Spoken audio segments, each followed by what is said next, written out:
University as a short note professor on calcium in biology, calcium in regulatory body functions, calcium and physiology. That is. So multiple points we shall explain right now. Point to the classification. Do you know any particular action of calcium in body? So just from other systems, suppose cardiovascular system, muscle system, GI system, neuro system, neuromuscular system. Do you have any idea where calcium is important? What? Muscle contraction.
Activation of various correlation factors.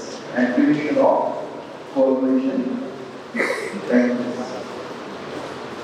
That's not. We will therefore to see factor 30 factor 30A, factor 11 factor 11A, factor 10 factor 10A, factor 5 factor 5A. This is what physiology to physiology. It whole formation, both in extensive pathway and intrinsic pathway. This whole formation, multiple areas. You will see there are three important things which are active, of which calcium is one, the second is possibility. Here, these two factors are extremely important. The third factor is the previous active formation. এইভাবে পুরো ক্যাসকেডটা clear so hemostasis is the second stage organ cells which is called the coagulation path. First stage is constriction, second stage is platelet blood formation, and third stage is the coagulation pathway, coagulation cascade activation. That is done by major calcium. We just take calcium out with whatever factor is present over there. Coagulation is clear. This is one. So there are few you have already mentioned. I will just explain. A few you can't even think of. Calcium like okay. Second, visually important. Second is excitation, contraction, and coupling. Whenever you are aiming for high marks, important terminology yes, you have mentioned that you will muscle contraction will imply tension. But exactly where that is given. Excitation, contraction, coupling. That is achieved by the presence of calcium. This excitation, contraction, coupling, this is a hallmark phenomena in skeletal muscle. So hallmark phenomena in skeletal muscle. To some extent, the release of the hook, that is also dependent on calcium. So if you don't have a proper relaxation, or if you don't have a proper activation, muscle contraction will not happen, and the second cycle of contraction will not happen, unless there is a Jeta post-death, second cycle will avoid because there is no calcium. Because the relaxation stops. Again, J last moment and the last structure that's kept. Right? Relax well. second cycle that never happens. So calcium alone, most of the time you will see calcium and ATP, they run very close.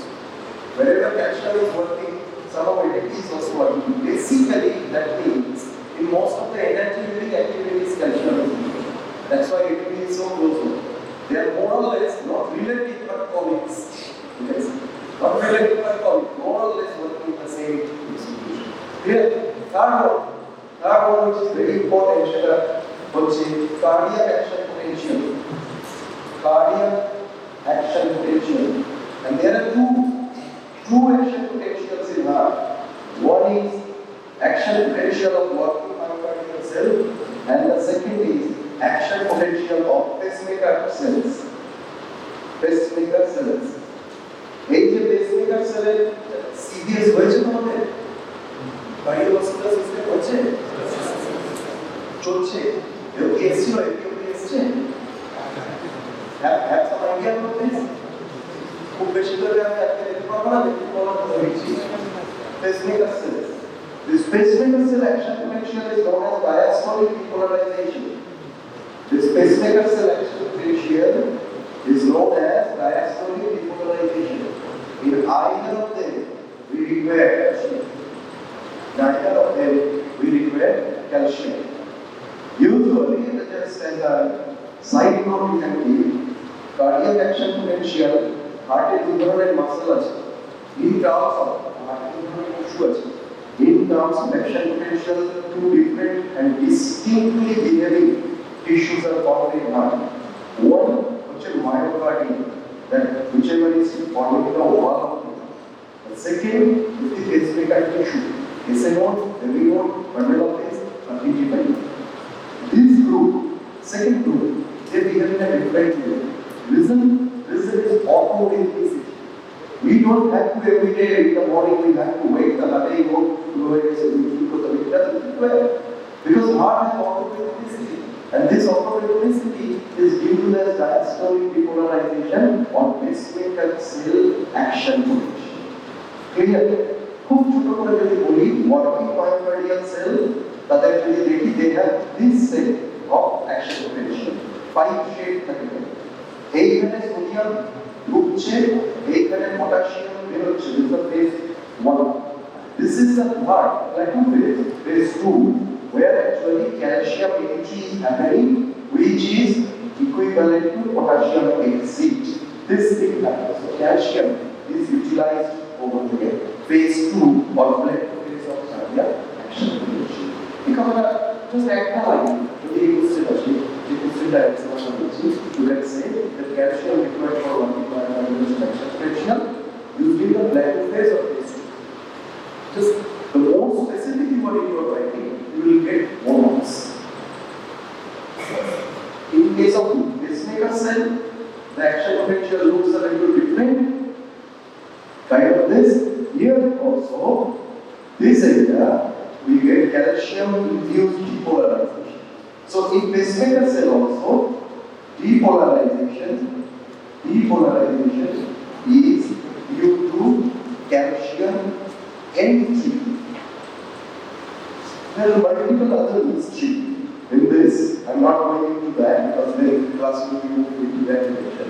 But just for your current, let us see the context, and in this context, calcium entry is needed for the depolarization of even pacemaker cells and depolarization of working myocardial cells. Clear everyone? So for 3 things we are doing. One is hemostasis, second is intermuscular contraction, to some extent smooth muscle contraction. So kind of calcium channel molecule is complex, helps in smooth muscle contraction. So even in smooth muscle contraction, if I write over here, even in smooth muscle, it doesn't work like skeletal muscle. There are certain differences, but here also calcium channel molecule complex is responsible for the circulations complex. This is responsible for smooth muscle action. So again, calcium is important. On this planet, every biological system has taken a great load of carbon, and then just most of our structure 8 planets. And most of our functions are CC, diameter, social, even structural potential, both structural potential. Yeah. So, 8% again.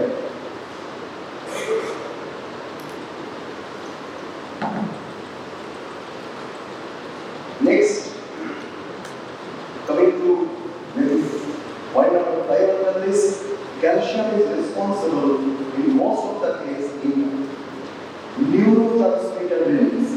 Neurotransmitter release. Many neurotransmitters, it could be serotonin, it could be oxytocin, it could be glutamin, it could be GABA, calcium, and so on.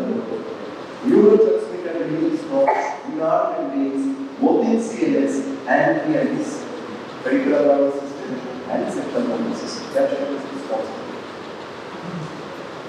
6. The histology in multiple area calcium is acting as a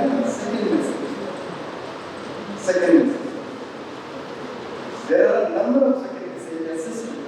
One is through adrenal cyclase pathway, AMP pathway, where phosphokinase, protein kinase, these are active over there. Similarly, we have one cyclase pathway, CGFP pathway. We have IP3, DHA pathway, multiple pathways, of which IP3 is heavily dependent on calcium, but other pathways also in very small molecules we have calcium. Which is biochemistry or and next year in pharmacology, calcium you can't, it is so at a long time, every time, calcium channel blockers, every year you will be having something. Clear? So, যেটা বললাম সেটা মনে রাখতে পারবেন? পারবেন তো? মনে রাখতে পারবেন তো everybody? হ্যাঁ? কারা মনে রাখতে পারবে না মনে হচ্ছে? জিজ্ঞেস করছি এবার কারা বলছে? কারা মনে রাখতে পারবে না? মানে সকলেই মোটামুটি at least বলতে তার কাছে একটু মাস্ট হচ্ছে না? Everybody can remember. So it is all about memory. Calcium is responsible for our memory. That's also very important. Calcium, and long-term potentiation of memory. If you calcium, just like mentality, it too good.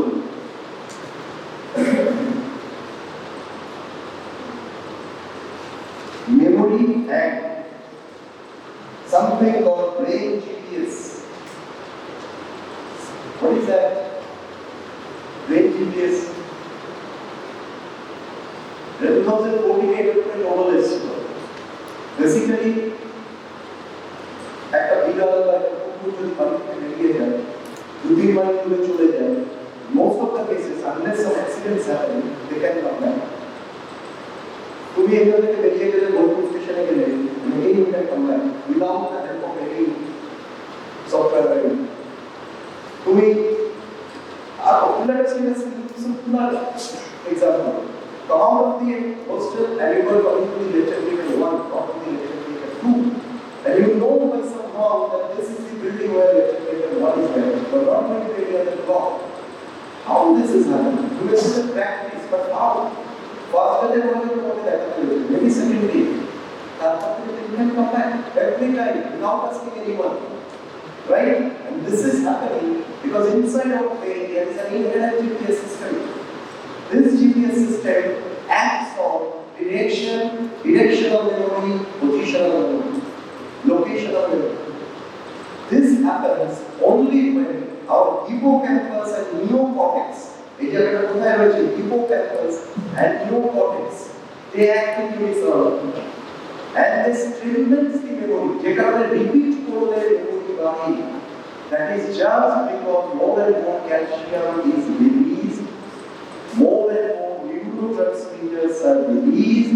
And two neurotransmitters just now, one is NMDA, the second is AMPA. These neurotransmitters are released. Just the whole concept is important neurotransmitters which are responsible for memory condensation.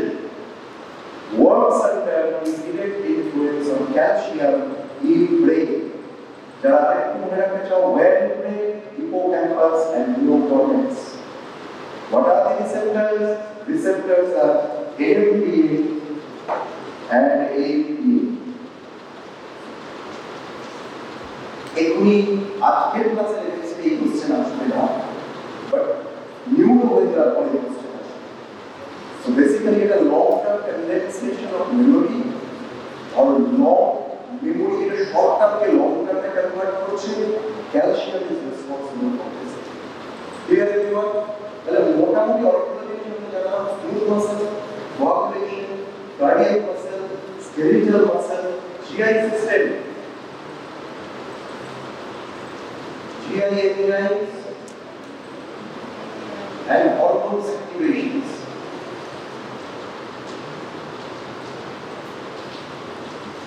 That also comes under this.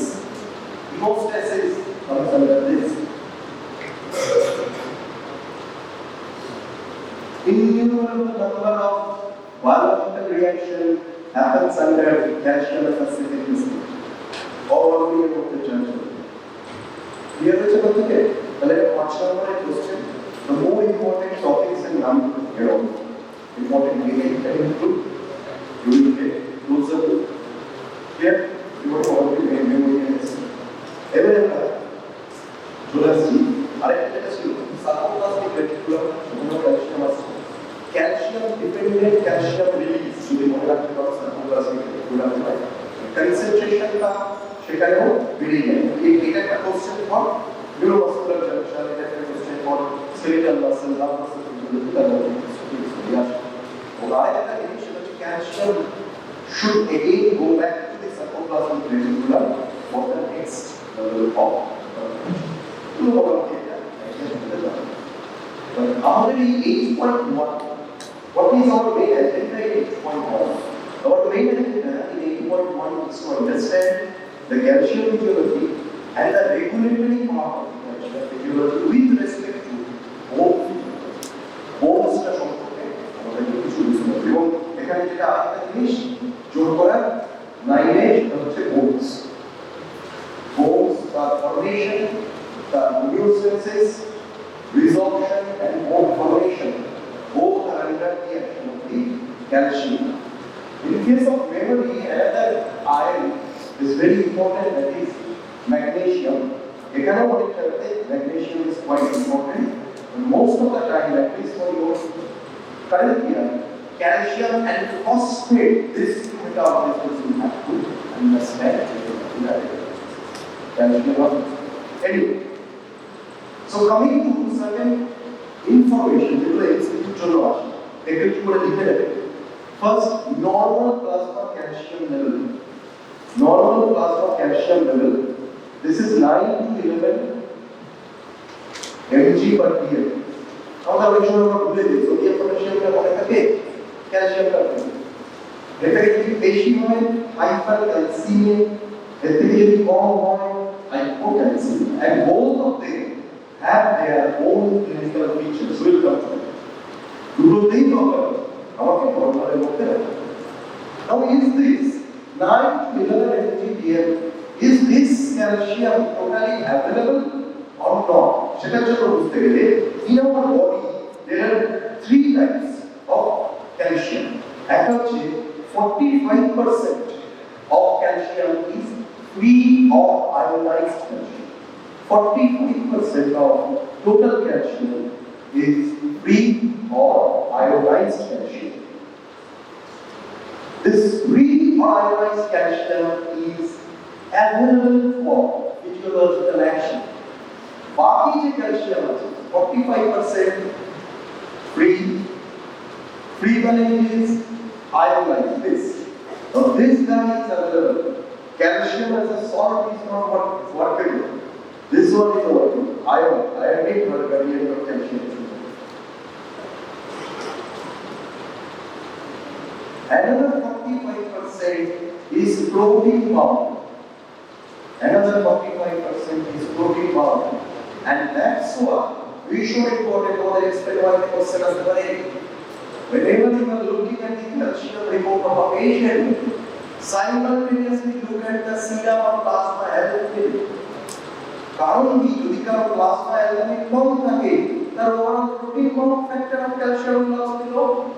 And if somebody has high level of plasma albumin, the protein count factor will also be high.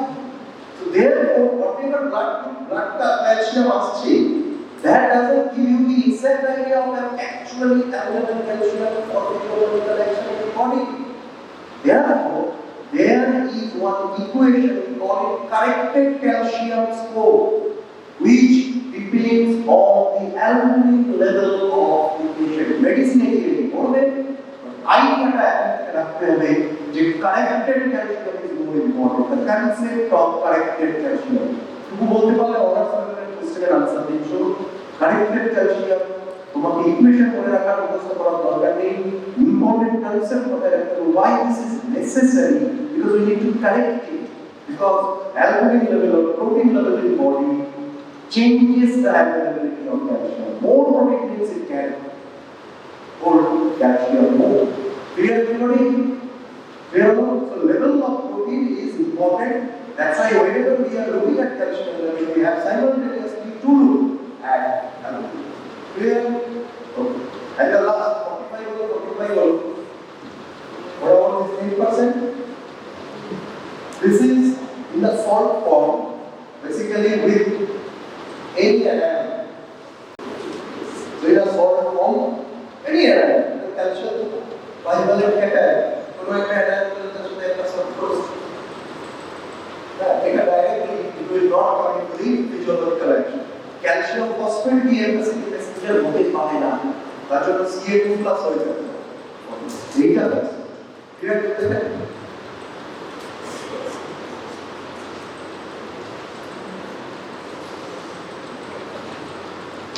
Now coming to one important data, this is bones. Bones is a very to idea some ideas. So if you look at bones, there are usually two types of bones. One is basically solid bones, strong, solid, and the other one is the trabecular bones, which is the spongy bones. So basically, the strong, solid bones are 80%. 80% and 20% which is spongy. Spongy का ना trabecular bones को बोलते हैं. And बोलते osteology होते हैं bones से पूरा structure में से absorption canal, bone matrix, the cavernous system, everything you have to refer. हमारे को ये तीन important. Bones is surface. Two inside. By the surface, outside there is surface. Inside there is the matrix. Through this, there are three types of cells which are present. Three types of cells. Three types of cells you need to identify very well, and you have to have an idea, concept about it. Let's build that. So basically, bones we have multiple things. We have collagen bones, which can form the matrix, and this is like one collagen. There are certain very strong material which is present in bone, that is hydroxyapatite. That's a very strong substance which is present in bone. There are multiple factors which help in bone growth and bone resorption. Resorption মানে বোনটা ভেঙে যাচ্ছে, ঘুরে যাচ্ছে, বোন থেকে জিনিসপত্র minerals are going away from the bone. Bone growth মানে কি হচ্ছে, more minerals are getting deposited on the bone and bone is getting stronger. And resorption মানে absorption of important minerals from the bone back to the plasma, back to the blood. That can go anywhere in the body, it can also pass through the urine. That's the bone physiology. Now in normal people, most of you are in a age where your bone turnover range is at homeostatic. Most of them. I will not do this. Good thing I know I'm not sure. Calcium I'm not sure. Check out the microscope. Microscope. Kudos. Into height. Most of them.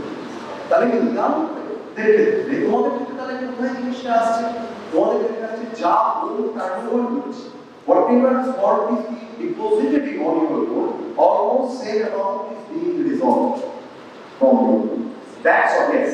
Same, এমন নয় যে কিছু হচ্ছে না, এমন নয় যে কিছু হচ্ছে না।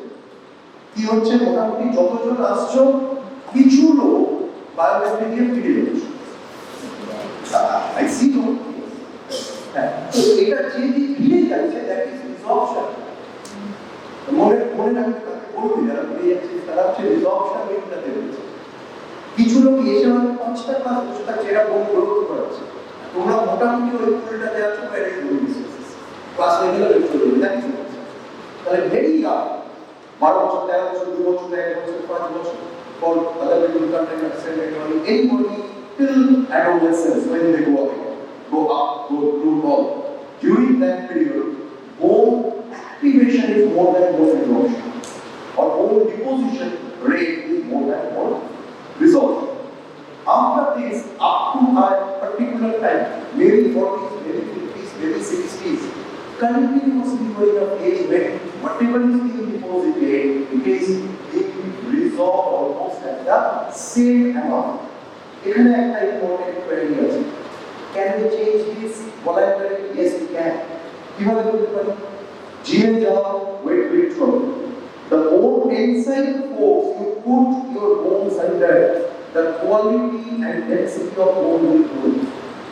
তাহলে একটাই চেক করো, এই যে অ্যাডাল্ট তুমি আজকে দেখা যাচ্ছে তুমি can lift up a weight of maybe 50 kg on that ready মানে মিস্টেক ওইটাকে তুমি তাতে মোটিভেট এই কারণে বলছি that's a simple and core exercise to enrich of your body structure comes under condition. Remember, you lift up heavy barbell or you get lift. If you continuously do this for a period of time, and if you continuously increase the weight, যত দিন যাবে তুমি দেখবে you can be able, you shall be able to increase the weight. That means two things. One is contractile force generally in muscles are increasing, and the second thing, your bones are now ready to withstand higher degree of tension. How this is happening? This is happening by 3 to 4 mechanisms. One is hypertrophy of muscle fibers. 2 is more amount of availability of calcium and ATP in muscle. 3 is more amount of calcium deposit and tensile strength in bones. 4, more amount of collagen deposit in the ligaments and tendons. Chapter also graded weight training can increase the bone strength. Question answer, explain why. Graded weight training. আজকে এই 500 KG তুলতে যাও, হাত পা ভেঙে তোমার মোটামুটি শেষ। কিন্তু ইউটিউবে দেখো strongmen of various countries, they are lifting up 400 kgs. কি করে পসিবল হচ্ছে? They are same homo sapiens, but they are practicing it like in for last 20 years. সেই জন্য they are same homo sapiens, same DNA. And what to provide ছিল? But around 35 they are able to lift it up and break the Guinness Book of World Records. How that is possible? This is the physiological remodeling of bone. আরেকটা জায়গাতে হয়, God forbid কালকে তোমার হাত ভাঙলো, God forbid কালকে তোমার হাত ভাঙলো, what will happen? হাতটা জোড়া লাগবে তো? Provided you get a proper treatment, যদি proper treatment না পাও, বিড়াল বেঁধেও হাত ভাঙে, still after a time will be rejoined most of the time. কিছু সময় হয় কি ম্যালেরিয়া উল্টো পাল্টা অ্যাঙ্গেলে ধরে, আবার কিছু সময় দেখা যায় যে নরমালিটা it is again rejoined. How that is happening? These are the scenario when osteoblastic activity or bone generating activity supersedes bone resorption activity in adults. Other time, bone generating activity is equivalent to bone resorption activity in adults. Clear everybody? তাহলে দুটো জিনিস যেগুলো বলার থাকে, first হচ্ছে বোন growth, বোন রিসর্পশন. বোন growth level more in children, equivalent in adults. বোন গ্রোথ লেসার দ্যান বোন রিসর্পশন ইন এল্ডারলি. 60 বছর বয়স হয়ে গেছে, বোন দিকে হচ্ছে. This is called osteoporosis. This is called osteoporosis. What I call it, after menopause, women are more prone to develop osteoporosis. Explain why আসে, most likely এটা একটা next basically পৌঁছে। এটা ভীষণ কমন। After that, কারণ দুটো মেজর জিনিস দেখা যায়, the moment estrogen level falls, calcium and vitamin D metabolism also changes. In your short and we treat it with the help of calcium and vitamin D, and in the next level we can use certain other medication which actually stops the or increase the bone down. Clearly what the bone taking finish on the bone physiology. If you look at bone physiology, there is a triangle, and if you remember this triangle, many things you can answer from this book. So bone as a storehouse of calcium, it is in the center, and it is all the time in connection with three areas. One is gut, the other is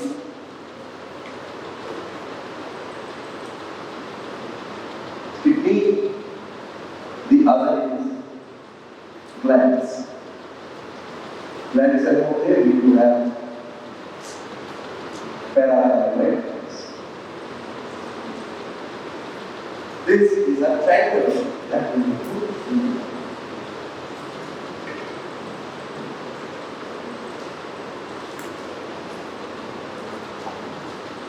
কিভাবে পুরো কাজটা হচ্ছে নাও identify. So one important thing is the para hormone. What is this?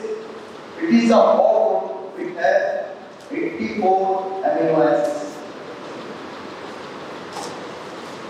Short form PTH. This is secreted from parathyroid gland. How many parathyroid glands do you have? 4. কোথায় থাকে parathyroid glands? Of the thyroid. So thyroid এর উপরে, thyroid এর নিচে.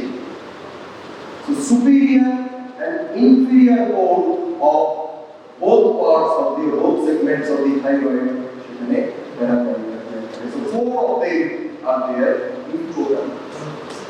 Usually so they are in, so parathyroid gland পরীক্ষার জন্য superior and inferior pole of thyroid gland.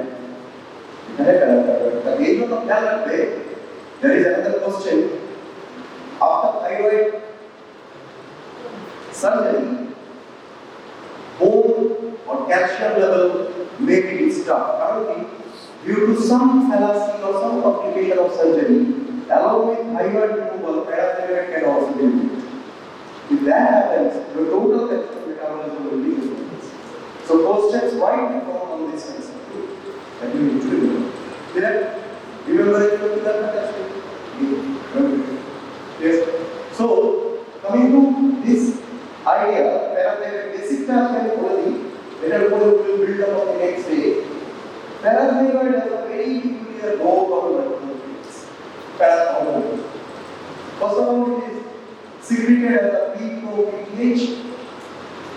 Later it is converted to ProPTH, and later it is converted to actual PTH. There are multiple things inside. If we get time, we will discuss that. Major example things which PTH has functions on the 3 areas. One, it has function on bone. Second, it has function on gut. Third, it has function on kidney. These are the 3 areas where PTH actually acts.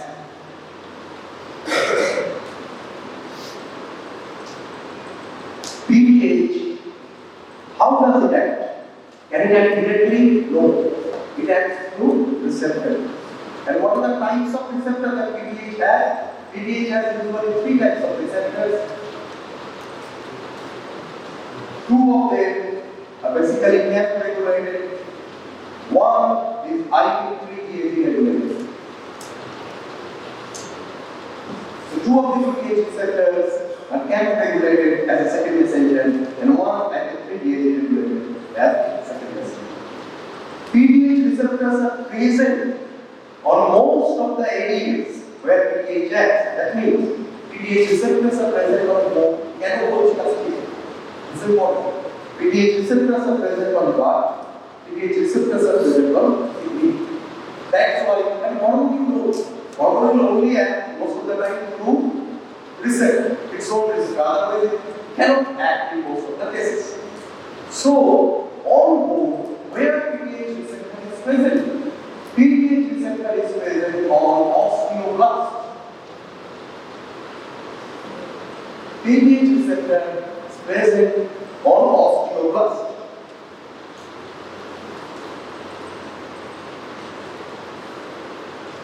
Strangely, pH receptor is not present on osteoblast.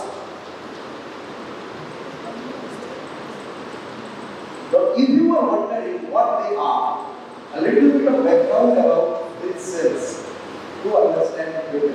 As I was discussing that there are two types of bones. One is a strong bone, a solid bone, and the other is a tubular. And bones, it has a matrix, it has a surface, it has a canaliculus, it has a shear canal, everything in osteology. There are three types of cells. One is, on the surface we do have osteoblast. In the matrix, we have osteocyte. And there is another type which is actually a macrophage generated macrophage lineage cell, that is osteoblast. So in osteoblast, it has a very peculiar look. Looks like this, like a jellyfish. You can see it's like a jellyfish. There's a multiple, projections, pseudopodia like loops and multiple nucleus inside. They can move on. And aromatically surface they can move on. So osteoblast, they can move on and sit on a surface at a specific site where resorption has to take place. There are three types of cells bones to have. One is osteoblast, second is osteocyte, one is osteoblast. What does osteoblast do? They increase calcium deposition on your bone. So if osteoblasts are activated, more calcium will be channelized to, more phosphate will be channelized to bone. That means how much will happen? Blood. So if only osteoblasts will act, what will happen? Blood calcium will be low, bone calcium will be more, there will be more and more bone turnover. Patient may die after being diabetic. Before being diabetic, he will die of hypocalcemia. Simply, hypocalcemia is maximum calcium. What happens? Osteoblast, what it does? It resolves bone. So basically, the function is very peculiar. Osteoblast here, bone surface osteoblast, it goes and sits on a particular surface.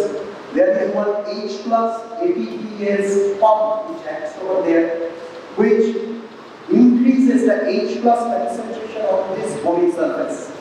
As H plus concentration on this bony surface where osteoblast has a blood has stuff. As it is increasing, acidity is increasing, pH is decreasing, and at a particular pH, at a particular high acidic environment, hydroxyapatite starts dissolving. That's the whole process. A osteoblast with multiple nucleus are there, at the same time multiple lysosomes are there. Lysosomes, they have super radicals inside the lysosome because lysosome is lysozyme. That also helps us clear the debris of the food which are created. Now, two important way osteoblast do act. One is H plus ATPase, the second is lysozyme. This two things help you resolving the cell. So far we have two ideas. One is osteoblast that increases the calcium deposit, and the second is osteoblast that reduces the calcium deposit. Now, who is the master over here? That osteocyte maintains an equivalence. Osteocyte maintains an equivalence. They are in the matrix. They are more or less in the bone matrix, and they maintain a homeostasis between osteoblast and now that the osteoblastic activity is slightly higher than osteoclastic activity in young children. Osteoblastic activity is equivalent to osteoclastic activity in adults, and osteoblastic activity is slightly higher in children. That is why the bone life cycle will found bone health as clearly we can take age reaction PDH. PDH how it acts?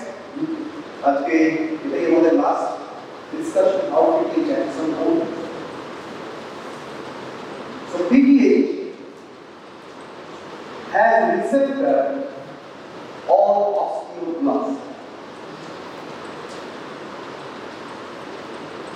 And for MCQ, remember, PDH do not have any receptor on osteoblast. But PDH and osteoclastic photoreceptor name. PDH still functions for osteoblast, but it doesn't have any receptor on osteoblast. Whatever receptor it has on osteoblast, it means osteoclastic activation should depend on osteoblast. The moment PDH acts on osteoblast, two things happen. One is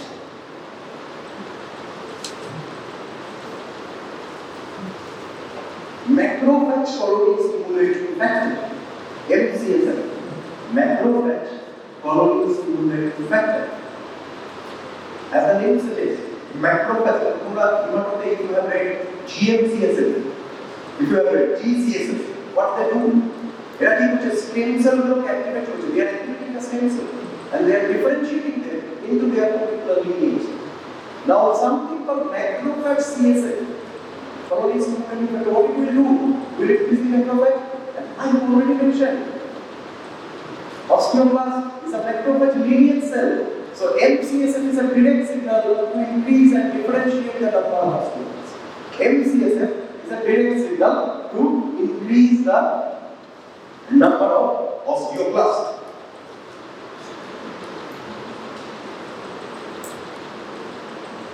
The second thing that comes out from here, that is radical.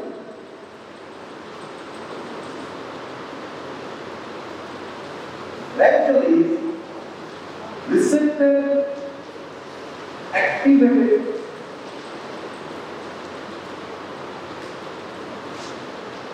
nuclear factor kappa.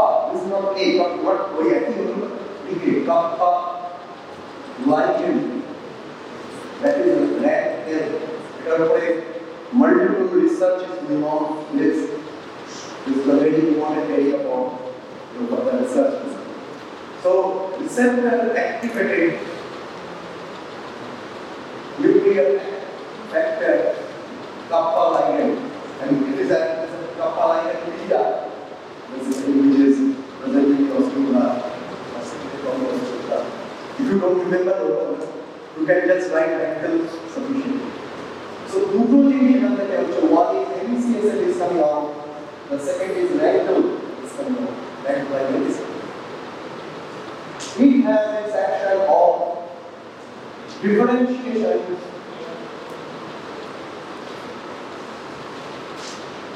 of macrophage lineage. Coming to radical, what radical does?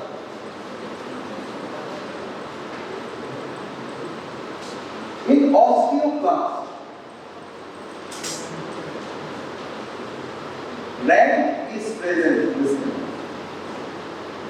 In osteoblast, rad is basically present. Rad is the receptor activated. There's a kappa factor which needs the ligand to be activated. So whenever this radical acts on rad, there is activation activation of osteoclast,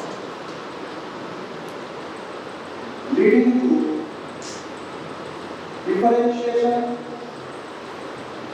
movement or migration, and bone resorption. It will finish. Our register osteoclast has inactive rank inside it. The moment pH acts on osteoclast, rank ligand is activated inside osteoclast. This osteoclast derive rank ligand that acts on the osteoclast. Rank ligand attaches with the rank inside the osteoclast. That is a signal, cellular signal to stimulate the differentiation. Differentiation means more number of osteoclasts will be released and formed. Migration means osteoclasts are being formed over here, but the site of the bone where it has to work is that. So this is the migration, it will move over there. Everyone movement in the correct molecular motor movement. That is out of today's terms. But it migrates over there. And once it migrates over there, it goes on lysosomal enzyme and acid. They are either degrading the hydroxy appetite or clearing the hydroxy. Net result, more and more solid ions, solid structures from bone is dissolved and back. Clear? Osteoclast, whenever pH acts on osteoclast, it will increase the bone turnover. It has its own mechanism to increase the bone turnover. Simultaneously, as a checkpoint, unregulated bone turnover is that continues. That will be catastrophic over radius that is bathroom all of a sudden, which happens in pregnancy. Bone cancer, otherwise, over radius of that is not a pleasant thing. There should be some checkpoint, and this checkpoint is achieved by the homeostasis between osteoclast. This homeostasis is achieved, bone turnover is on, MCSM is there, it is increasing the differentiation of the osteoclast, simultaneously rank ligand acting as a molecular signal, so that osteoclast is a signal switching off. Number of osteoclast much shape, MCSM. And osteoclast is the switch on for the trigger is done by the presence of the red light. There is another molecule which is known as OPG. Osteoprotein. OPG we will discuss about this next day. Only thing which I mention is competes with rank ligands. And there is a competitive inhibition. There is a competitive inhibition by OPG. The moment competitive inhibition happens, what happens? A rank ligand will be rank page attached to the functional. So basically, the net result of OPG is inhibition of osteoclast. So if there is an inhibition of osteoclast, what will happen? The rate of bone resorption will go down. The rate of bone resorption will go down. Any clinical correlation? Yes. There has been found that there is a link between OPG gene mutation and osteoporosis. So there is a link between OPG gene mutation and osteoporosis. So the OPG is not working properly. What will happen? There is nobody to check osteoclast. So definitely in adults, when it is needed to maintain the bone mass and maintain the bone resorption, if there is nobody to check osteoclast, we will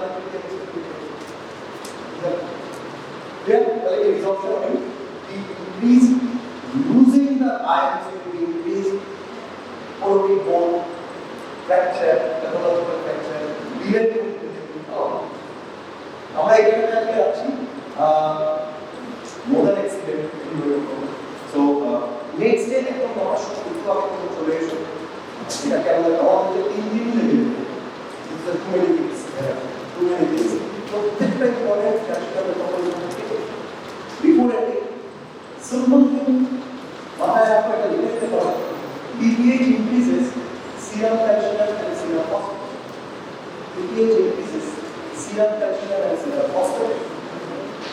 determinedly, pH increases serum calcium and reduces serum phosphorus. pH increases serum calcium and reduces serum phosphate. How? Vitamin D increases vitamin D increases serum calcium and increases serum phosphate. And there is another fellow which helps over here is calcium that reduces serum calcium and serum phosphate. If you can't remember anything, you know calcium at least remember this three. It will be checked in item. You know the pH will check, next will be the reaction will be the you will look at what it is on.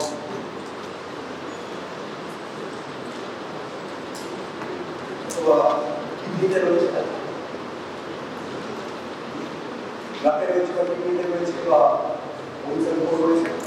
this is the overall. For intake pH, calcium, serum, not in home, main effect of vitamin D, calcium, phosphate, calcitonin down everything. So calcitonin, phosphate going down in the serum. Where actually we will study the element. So, brief overview of the things so far that we have covered. We are learning the development of the tube, and we learned this particular tube, which is the tube develops from particular biochemical from the tract and this. And this particular case, which you see here, is like a paper. Later on, it's 40. The level is 40, and the medial 40 and 40. This particular tube, which forms over here by incorporation of this particular yolk activity.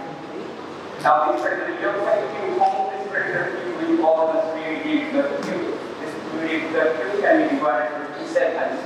We call them as a over tube, bigger tube, and higher. Now, each of the segments of the foregut tube, midgut tube, and hindgut tube have their own reservoir. For the foregut tube, we have the celiac front of the artery. Between the several branches of fine helps it to grow.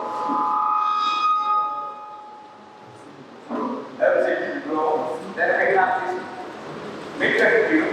We have another artery, which is a superior mesenteric artery, which feeds that midgut tube and let it grow. And we have this inferior mesenteric artery, which is known as hindgut, that helps this particular hindgut tube to grow. So initially, we have this particular connection exists between this particular yolk sac tube, which is a large tube, which you see here at the bottom sac, which is developing the tube, and we call this tube as a connection line like that.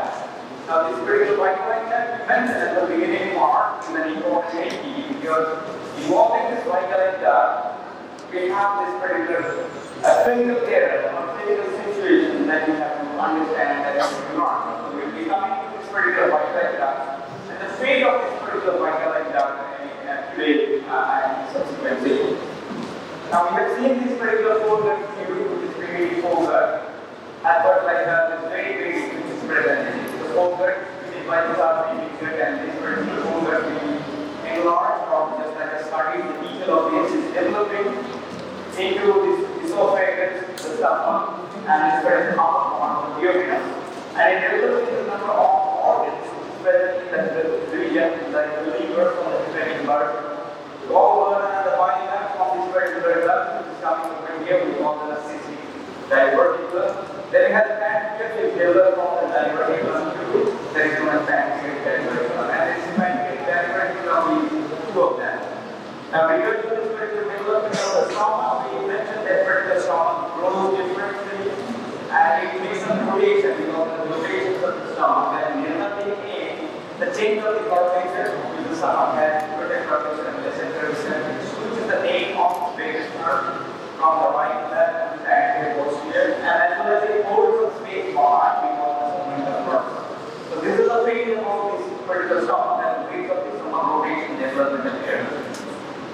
with this, we have this particular problem because of this hypertrophic bioreactions where the bioreactor really is super thick and resulting in a blockage of the food material that are passed through and resulting in obstruction because of stenosis, which is a narrowing.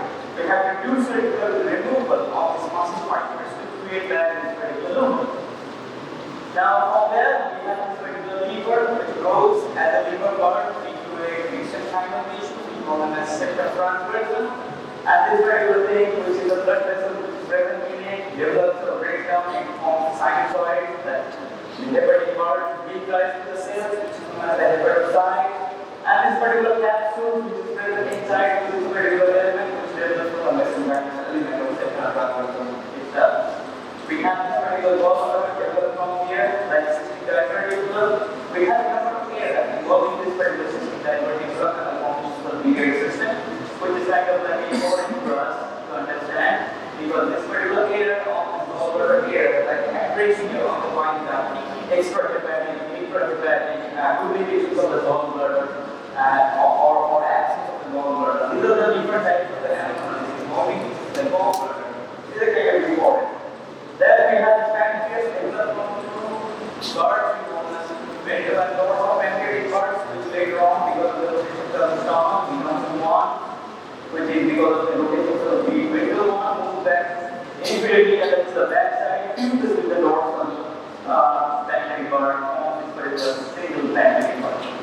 And then we have this particular area of this particular medial pancreatic guard, which might be through and resulting in clockwise and clockwise movement there. Holding or inserting the diffusion and making this particular thing as a narrow obstructed part. We call this clinical condition as angular condition. This is a very important development of area that we have to understand about the pancreas development area, which is known as the angular pancreas. Now coming from there, we are moving into the tube, which is known as the beaker. We started about this beaker tube. As you can see, this particular beaker develops from beyond this particular pancreatic part, and then we have this particular time curve which is coming down here. So between this line, we have this beaker which is developing into. So from here we see that the beaker develops into this lower part of the duodenum. Then there is one of the intestine, there is another ileum, cecum, then appendix which is coming together, the semicolon, and we have this part of the transverse duodenum, we call the transverse duodenum. Proximal part or like from this right hepatic section to this particular middle part. That part we have this particular beaker which is formed from this primitive beaker tube. Now coming to the development of the duodenum, which is we have it considered out here. So as you can see, the duodenum is divided into two parts about the development of the duodenum. A part of the duodenum which is the upper part and the lower part. So, naturally, we will study the duodenum. We split into four sections: first part, second part, third part, and fourth part. Now, developmentally, we split into two parts: upper and lower. So we have a landmark. We call them the origin of annula of vater. So, above the origin or above the point of annula vater, which is the upper part of the duodenum, below this annula of vater, which is the opening of pancreatic duct, this common body duct, that particular part, because it's the lower part of the duodenum. So the upper part of the duodenum is developing from the full-gut tube. And the lower part of the duodenum is developing from the mid-gut tube. So it is developing there together in conjunction. Now two segments are working together to make this particular full aspects of the duodenum, is coming over here. So above and below the origin of annula vater. So as you have two sources coming from two different areas, because the foregut and the midgut, they are working together, working in a synchronized way. So we might have air. Sometimes the foregut is saying you do that, midgut is saying no, you do that. So as because this guy keeps on pushing, then sometimes they encounter some sort of anomalies involving the duodenum, which is pretty common. So we have this particular duodenum, as you can see, this upper part developed from foregut. So where is the blood supply coming from the foregut tube? Which organ? This is very wrong. Where is the blood supply from this particular tube? Alright, so we have two different arteries. be a trunk, right? And these two arteries are supplying to just like make these things happen together. So this particular artery is different. Sometimes you might have some vascular accident. Sometimes you might have some kind of error of doing or formations of this error of this duodenum formation. We call them as canalizing problem. You see that there is a number of defects of this duodenum which happens out here because of this particular error in transforming this job. That's why I'm saying two people working together and they're saying sometimes they're connecting this should be done by you, but they no, this should be done by you. So doing like this, they have a number of errors. The most common form of the duodenum error we call it ectasia. Now what is ectasia? It is a narrowing or absence of a part of the duodenum. So either this particular part is not formed, the absence of the duodenum is there, or maybe it's like a too skinny, straight line. Or maybe this is there, but the narrow lumen is there, which maybe not canalized properly. So this kind of duodenum of the ectasia very commonly happens in this particular duodenum formation. So this particular phenomenon, as a result of this, many of these GI developmental error or accidents happens to occur involving the duodenum. Alright, so even just like a deal in the pigs in the pediatric session, you have to keep in mind this particular error or problem comes with this narrowing or obstructions of the duodenum and presents with the history of the child throwing out whatever the content is getting inside the abdomen. That means whatever it is drinking, vomiting, that means you have to be suspicious about something wrong is happening. Maybe just like some sort of developmental error in there. So, in form of duodenal atresia, it is happening there, which is the canalization error. Maybe the tube canal may not be there. Maybe some kind of blood vessel error involving this particular formation of this region of the duodenum, partly formed, partly not formed. This can happen. Now, coming from the duodenum, we are moving to this part, rest part of the gut function. That is after duodenum, we have this particular genital, which is a huge coil. Then we have this ileum. Then we have the cecum, appendix. Then we have the semicolon. Then we have the transverse colon, two part.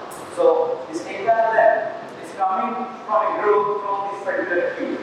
Now this particular tube, which you see here, is simply a tube like U-shaped tube, which is having an axis purifying the artery, which is the superior mesenteric artery. And having the superior mesenteric artery around this particular tube, splitting this particular U-tube into two limbs or two tracts are there. One is upper limb, one is lower limb. This particular limb, which is heading towards this particular HP, we call it as the cephalic limb of this tube. This one, which is heading down, we call it as portal limb of this developing midgut tube. Now this particular midgut tube, which looks like U, we call them as PIL, primary intestinal tube, or primary intestinal tube. So this loop, which is U, develops into the west part of the gut. Which part of the gut? Duodenum, ileum, cecum, appendix, semicolon, and the colon, two-part process. So you see that huge number of tubes are going to develop from this particular primary intestinal loop, short we call this PIL, also known as primary intestinal tube. Now, how this particular thing transforms and forms, that has an important phenomenon. So this particular tube, when it is growing, we do not have enough space inside the abdomen. So you follow me? When this particular tube is growing, we do not have enough space inside the abdomen. Why? We have this liver, which is huge organ developing. We have the kidneys developing, which is basically coming up from below. We have this particular pancreas developing, stomach developing. We have very shortage of space inside the abdomen. So finding space inside this abdomen and this number of coils of the tube that has to accommodate, we never have enough space. So we do not have enough space, we have to borrow some space. We have to get some space where this particular PIL can grow and multiply and get into this huge tube. So this is why we call it as migration of PIL, primary intestinal tube. We have to just like push this PIL outside and let it grow for some time. And when you have adequate space, we have to bring it back.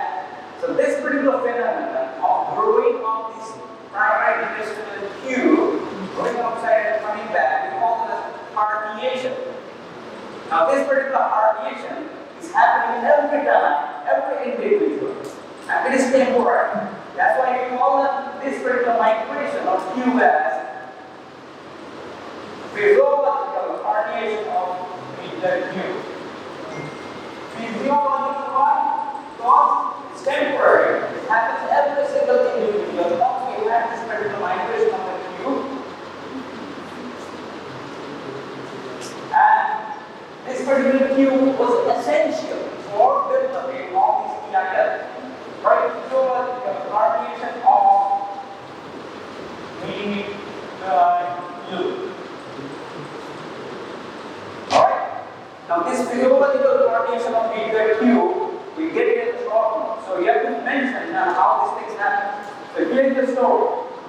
When the story begins, it has a time frame when this particular phenomenon of migration takes place.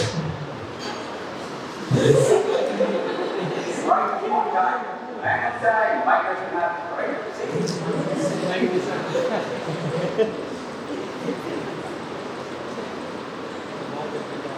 Yeah, breathe out, coming back. Perfect. Alright, back to this PIL. So we have a time when this particular thing is starting to happen. So there are two phases of this PIL migration. One phase going out, second phase moving out. And each phase has a time limit. So when it starts, 6 weeks of life. What time? Begins at 6 weeks of time. Why? You do not have enough space. The PIL has to move outside. Where you have to depot this particular thing. It has to be depoted into the growing or developing umbilical cord. So this particular tube grows outside, 6 weeks of life, into the neighborhood region. We call this as umbilical cord. So from 6 weeks till 10 weeks of time, this particular PIL was outside this abdominal cavity into this umbilical cord. So it begins at 6 weeks of time and 8 of 10 weeks. The growth was complete. By the time of 10 weeks of life, its abdomen had grown in length, anteroposteriorly and vertically. We have this particular growth of this particular liver done, finished. The stomach movement and the growth, everything is finished. Pancreas developed. We have space there. So once we get the space at 10 weeks of time, this particular primary intestinal tube that was growing there can be pulled back, can be brought back inside. So it was migrated back. So things started at 6 weeks of life. So this particular physiological herniation started at 6 weeks, ended at 10 weeks. So we have 4 weeks of span time where this PIL was growing outside. Where it was going up? Umbilical cord. So this was the neighborhood area where it was growing. And it was moving out from umbilical cord to the abdominal cavity because then we find some spaces which is there. You get it, the entire story? So, what is physiological herniation? It's a part of proximal intestinal, primary intestinal loop. Moved out of the abdominal cavity because we don't have enough space to grow for this particular tube because growing organs are growing and we don't have enough space in the abdomen. It has moved out to a temporary shelter where it was going. Where is the temporary shelter? Umbilical cord. It was there within this umbilical cord from 6 weeks to 8 weeks of time. During that time, the abdominal cavity has found the space which is required to pull these things back. So this particular thing which is going and going there is pulled back or pulled back at 10 weeks of time and it is moved back inside the abdomen. That's the thing happening. This is happening every individual, that's why we call this physiology. Why we call this physiology? Because it's essential to grow. Or else this primary intestinal tube never grow. That beat which you see in the level. So this particular phenomenon we call it as primary intestinal tube migration. Migration and moving back. So this is the phenomenon that we have been talking about. Now, as I was saying, this particular phenomenon which is there, which is taking place, have two phases. One is moving out and getting in. 10 weeks, 6 weeks. Now you see that this particular tube going out to umbilical cord, 6 weeks of life. When it is going out, it was very happy. Just like when you come here from home, freedom, no parents.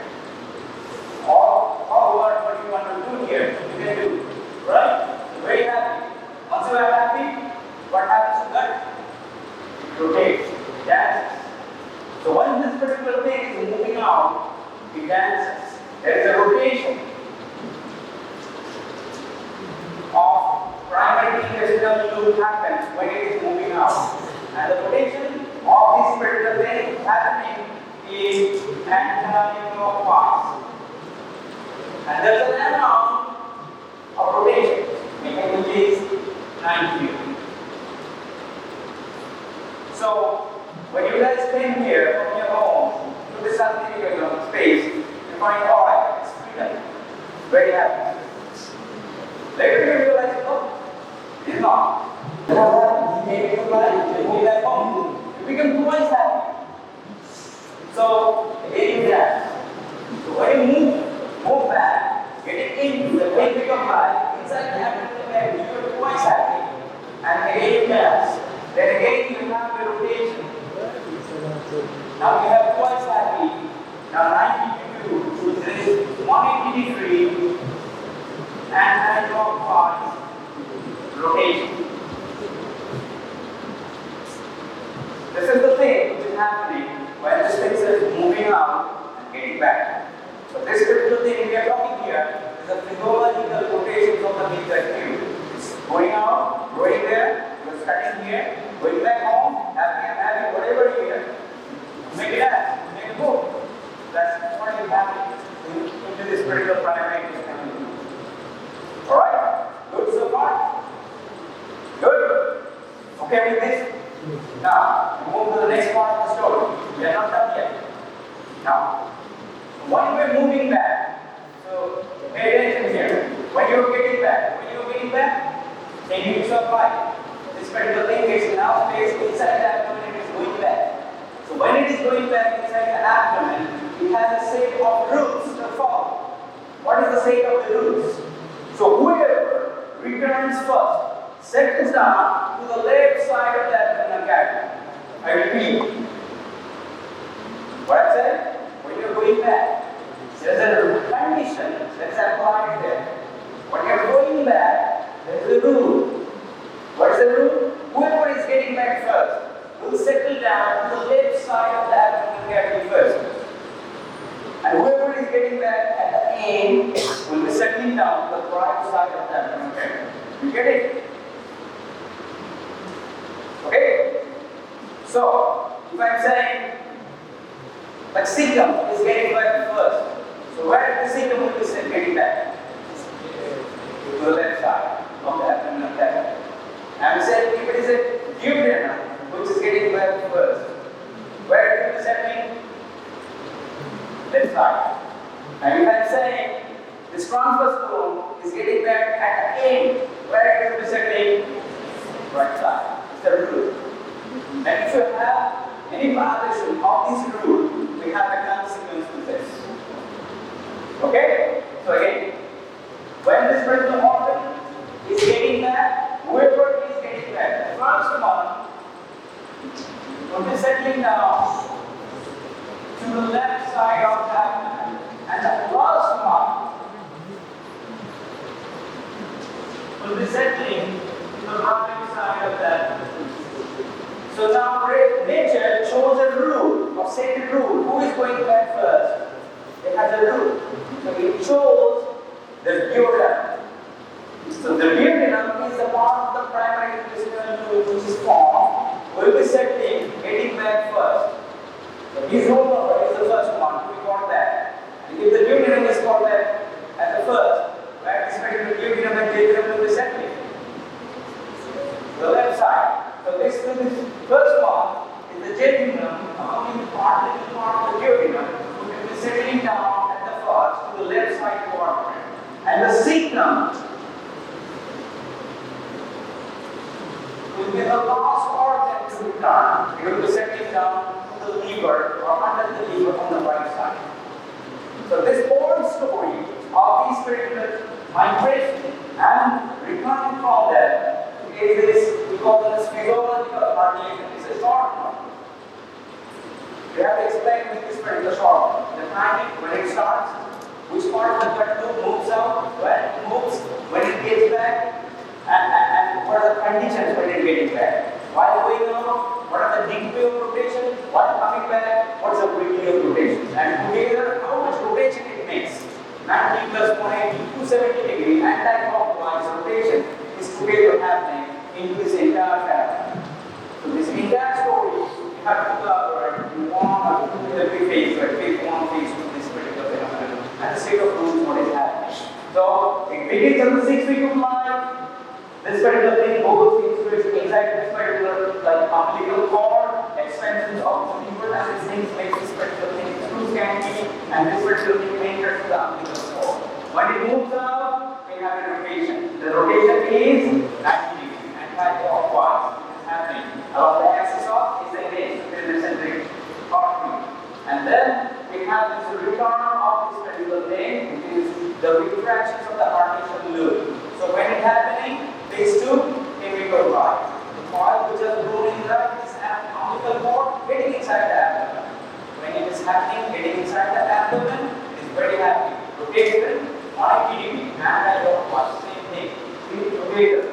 Now, the rule is, whoever is getting back, will be settling down to the left side. Settle over here is jetting down to the little part of the duodenum. Will be getting back fast. Will be settling down to the left side of the abdomen cavity. And it will be the first part of this intestinal loop to get back. And the last one will be the cecum, which will be coming. As you can see, the cecum settling down to this particular region under this particular stomach over here. And then later on, this particular movement of this particular transverse rope pushes the cecum down to this particular right mucosa. That's the next thing we're going to talk. So after this much, is it okay about the rotation from finger and not? So when it begins, 6 weeks, when it ends, migration happens to where? Which phase migration happens to? Umbilical cord. Why does migration happen? Less space, more space. When it is happening, when this particular retraction happening, we get enough space. When it is getting back, who is returning first? Jejunum. When jejunum returning, where should be settling? Left side. Who is returning at the end? Cecum. Where cecum will be settling? Right side of the quadrant. Under the liver, it will be settling. Later on, the growing liver and this one will come that will push down the cecum. The next part we will talk about. When they are going out, how much rotation taking place? 90 degree. Which direction? Anti-clockwise. When it is retracting back, how much rotation? 180 degree. To what direction? Anti-clockwise. That's the rule. Now, if you have anything, any deviation from the normal phenomenon of the physiological herniation, we have diseases. We have misposition of the organs, which we will be talking very soon.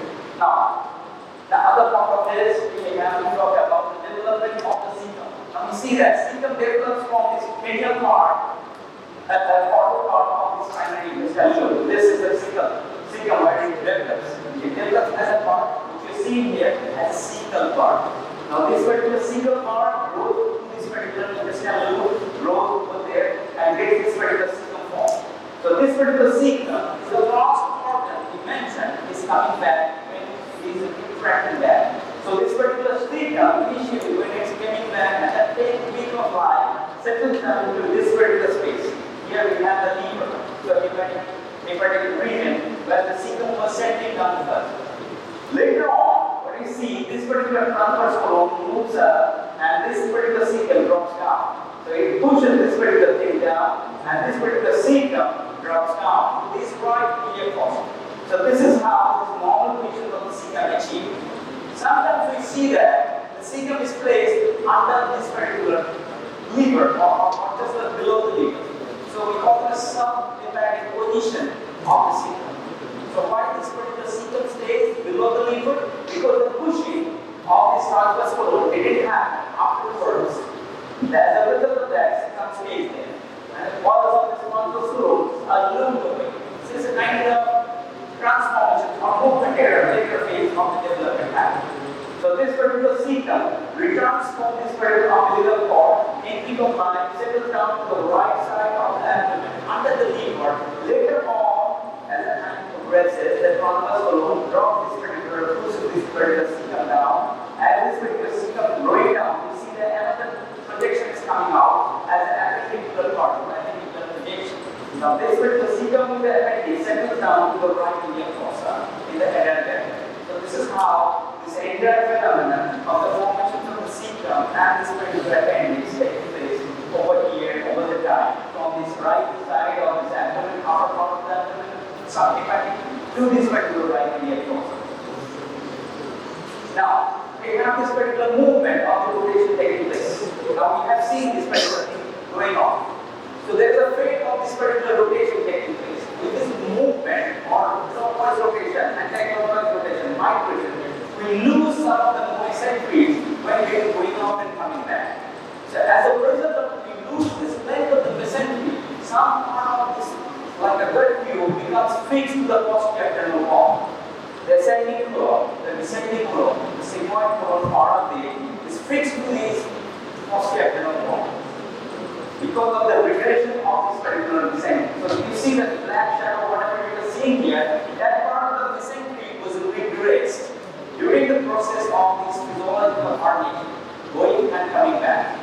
So this part of the mesentery, which is covered right over here, is lost during this process of this migration. And a little bit of the mesentery, which is present in the transverse column, and this particular parts of the small intestine as the deep mesentery and the sigmoid vessel column, this remains there, which is in the part of the line which you see here. So you have to see that number of the tubes, especially the large gut, the ascending column, the descending column, you do not see a mesentery pasted on the posterior wall. So because of this particular movement, we lose this particular mesentery, which is lost during the process and remains there as the remaining of the mesentery from transverse vessel column, the mesentery, transverse vessel appendix or vessel appendix, and sigmoid vessel column, little bit of it remains there, and the rest part is absorbed. So this is the phenomenon of this normal thing which we are talking about. Now, what wrong could that happen? So if you know the normal thing, then you can understand what abnormal thing can happen. So let's come into this abnormal thing, the diseases thing. Now there is a thing which is known as omphalocele. Now what happens when you come to something you learn from your hometown? You love this place so much and you don't want to go back home. You want to stay here forever. You see that by the side, you already have a new road, candidate, right? He is sitting over here, sitting in the sun, he's saying, I don't want to go back. Then what happens? That phenomenon we call them as persistent of physiological herniation. What do you call them as? Persistence of physiological herniation. That means it was outside the umbilical cord, stayed there, remained there in the cord. So this is how it looks like. This points of the small intestine are popped outside. And this particular points of the small intestine, wrapped in a transparent membrane like this, present outside the abdomen. This particular thing we call this omphalocele. Now what is omphalocele? It's nothing but the persistence of physiological herniation. So this particular physiological herniation remains there. The second phase never happened and we get this particular thing. Normally we see an association of these chromosomal abnormalities, trisomies of some of the chromosomes are linked up with this kind of disease. We call this as omphalocele, or in short we call this persistent of physiological herniation. This is also a short term. Nowadays when you see that physiological herniation, they do not ask here, rather they ask the diseases which is known as omphalocele. That you have to mention. What is physiological herniation and what is persistent of physiological herniation? Right? Now it has a particular right. So if this particular persistent of physiological herniation is joined with the defect of the anterior abdominal wall, that means the lower part of the abdomen of the body wall is not formed entirely.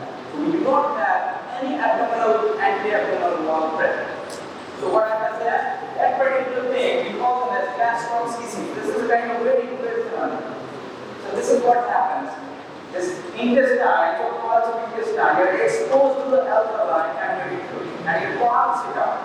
The gut is actually like a perforated with this alkaline fluid. So we do not have this particular membrane persistent. We have this particular thing exposed to the amniotic fluid, this gut tube, and boils it out. We call them as gastric disease. This thing is persistent of the physiological herniation associated with anterior abdominal wall defect below the umbilicus. We call it infra-umbilical anterior abdominal wall defect.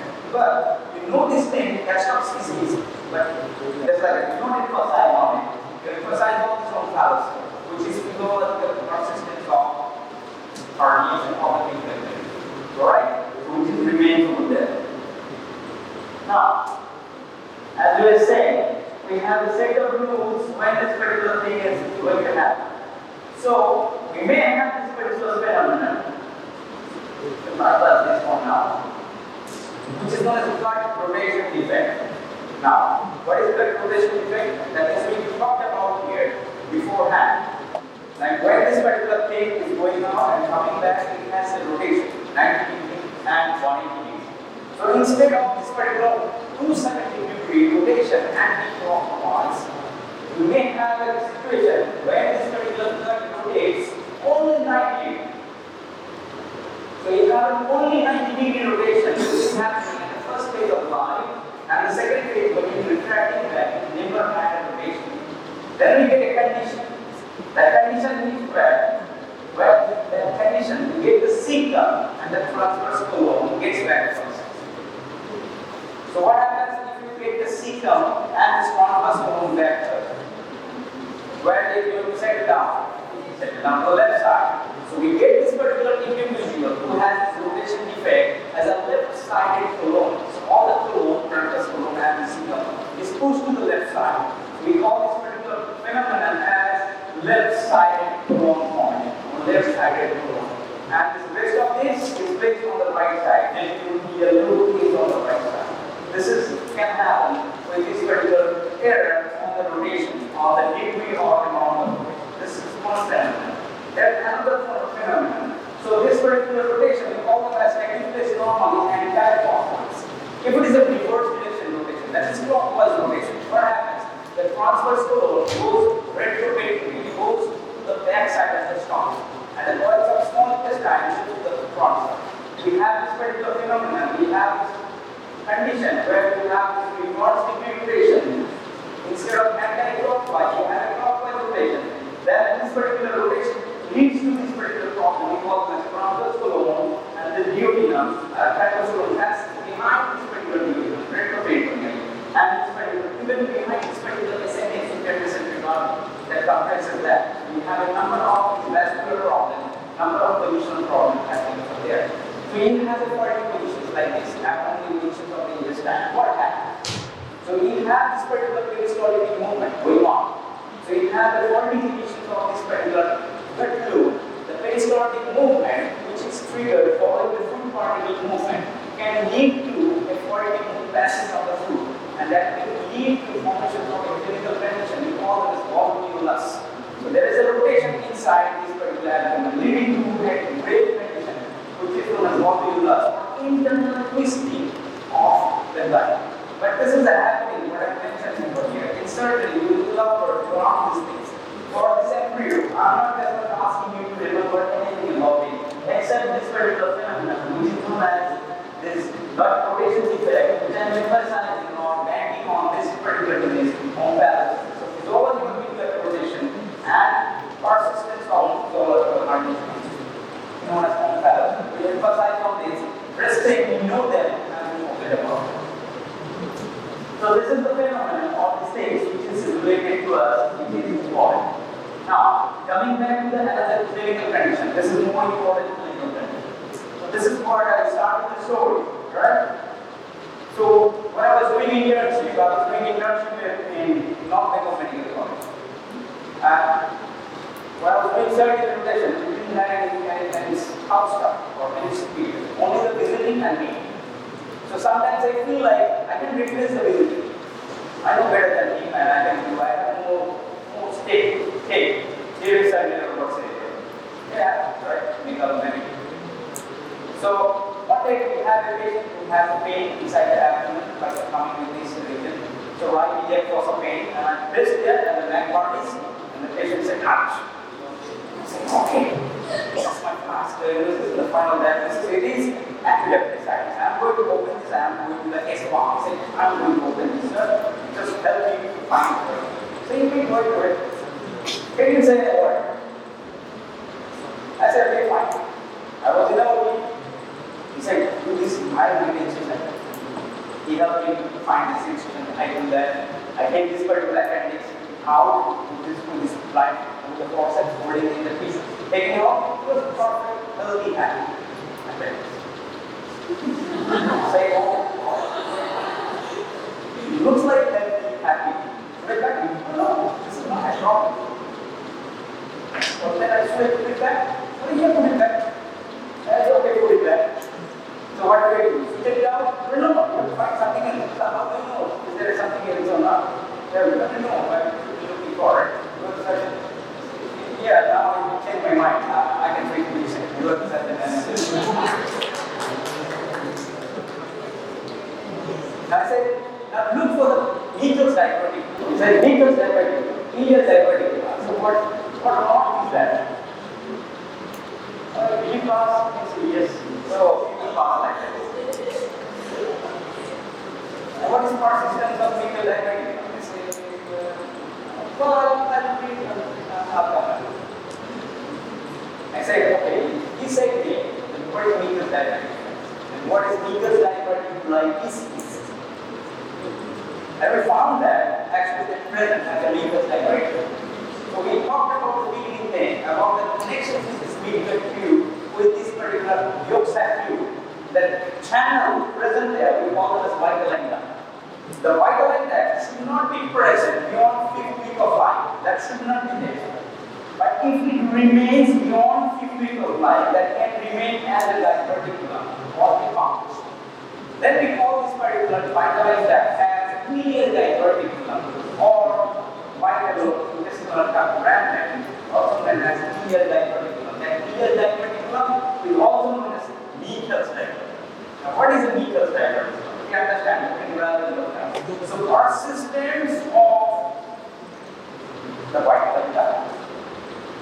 Now, what's wrong with that?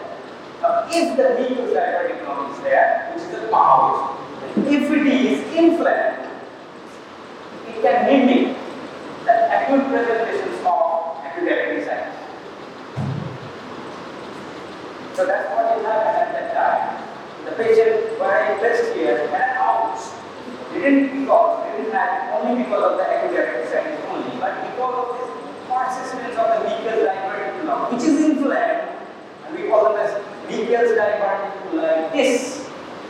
That disease is present similar to that acute appendicitis. So whenever you are finding an appendix happy and healthy during surgery, finding it nowhere, then you have to search for something else. If there is a persistence of that, 2% of the people normally have this, which is present as anti-mesenteric or opposite the mesenteric, and 2 feet away from this particular medial musical valve, this particular feet things may be present. And if it is inflamed, we call it as mucus diverticulitis. And this is the clinical case where you see in your life as represented as acute appendicitis clinical problem.